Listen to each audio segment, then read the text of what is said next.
All right, welcome to The Explainer. We're going to dive right into the world of online privacy today. And instead of starting with some boring definition, I want to kick things off with a question, one that really gets to the heart of your digital life. So, I want you to really think about this for a second. Every single click, every message you send, every search you make, is any of that actually private? Or is there someone kind of looking over your shoulder? For most of us, the answer is, well, it's pretty unsettling. And it's all because of one very powerful surveillance technique. And that technique, it's called traffic analysis. Okay, think of it this way. Imagine someone is watching every single envelope you mail. Now, they can't read the letter inside, that part's sealed, but they know exactly who you're talking to, how often you write to them, and where you're sending it from. And that right there, that creates a kind of digital shadow that follows you everywhere you go online. So, this digital shadow thing, what does it really mean for you in your day-to-day life?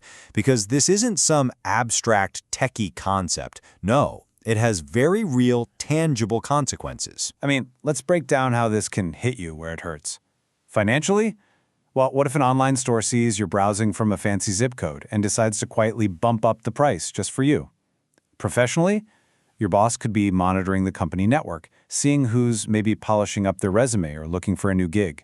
And, in the most serious cases, say for a journalist talking to a confidential source, just revealing who you're talking to can become a matter of actual physical safety. Now, you're probably thinking, hang on, isn't encryption supposed to stop all this? And yeah, you're right.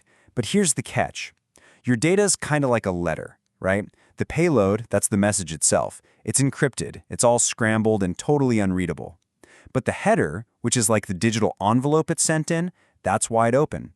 It shows where the data came from, where it's headed, even how big it is. And that's the loophole. That's exactly what traffic analysis goes after. Okay, so if the big problem is that our data travels in a straight, easy-to-watch line, well, the solution has to be to make that path deliberately twisty and confusing. And that is exactly where a technology called Tor comes into play. There's this quote that just nails the whole concept. It says, "The idea is similar to using a twisty, hard-to-follow route in order to throw off somebody who's tailing you, and then periodically erasing your footprints." That's perfect, right? Don't take the main highway where everyone can see you. Instead, Tor takes you through a maze of unmarked backroads to shake anyone who's following. And then it even wipes away your tracks. So here's the difference in a nutshell. A normal connection, it's a straight line from you to the destination. Super direct, super easy for someone to trace. But a Tor connection? Oh, that's totally different. It bounces your data through this random, unpredictable path of servers run by volunteers. They're called relays. That chaotic journey is the whole secret to its privacy. So, how does Tor actually build this crazy path? All right, let's pop the hood and take a look at how Tor actually puts together this private little route for your data. It's this really clever, layered process. And the wild part is, it all happens in the blink of an eye. Okay, so here's how it works. First, your computer starts building what's called a circuit, one hop at a time, through these volunteer servers. And here is the absolute genius of the whole system. Each server, or relay, in that chain only knows about its immediate neighbors, the one right before it and the one right after it. That's it. So the first relay knows that you sent something, but it has no clue where it's going in the end. And the last relay, it knows the final destination, but it has no idea where it originally came from. No single point in the middle ever knows the full A to B path. And just to make it even harder for anyone to follow you, Tor doesn't stick with the same path for long. After about 10 minutes, poof, it tears that whole circuit down and builds a brand new, totally random one from scratch. This is what makes sure that, your 5 minutes of searching for cute cat videos can't be linked to your next search for how to quit my job and travel the world. So this leads us to maybe one of the most misunderstood things about Tor. With this kind of extreme privacy, who do you think is actually using it? The answer, well, it's probably a lot broader and way more surprising than you might think. Okay, just look at this list. Of course, you've got the people you'd expect, right? Individuals who just want privacy. Journalists, activist groups. But then it gets weird. Corporations use it to spy on their competition. Law enforcement agencies use it for online sting operations.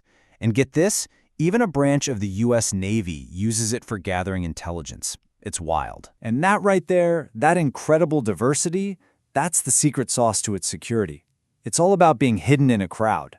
The more different kinds of people there are in that crowd, activists, cops, researchers, just regular folks, the harder it is for anyone watching to pick you out and guess what you're doing. Your privacy is literally protected by them being there, and their privacy is protected by you. So where does all this leave us? Is Tor some perfect, unbreakable magic wand for online privacy? Well, not exactly. It's important to be realistic. So let's talk about its limits and what the future might look like. Okay, this is absolutely crucial to understand. Tor is an incredibly powerful tool, but it is not a magic invisibility cloak.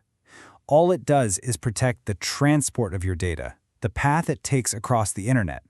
It does not protect you if you get to your destination and then, log into Facebook with your real name and post a selfie. Anonymity still means you have to be smart about what information you give away. And it does have a key weakness. It's called an end-to-end timing attack. So if a really powerful adversary, think like a major government agency, can watch the traffic leaving your computer and watch the traffic arriving at your destination at the same time, they might be able to connect the dots just by looking at the timing patterns. It's a really hard attack to pull off, but it's real, and it shows you where the limits of the technology are. But I want to end on this really powerful idea.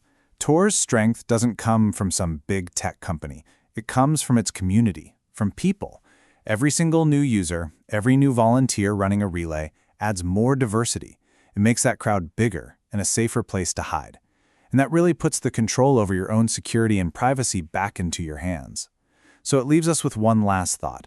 As our digital shadows get longer and longer every day, what part will you play in taking back a little bit of that control?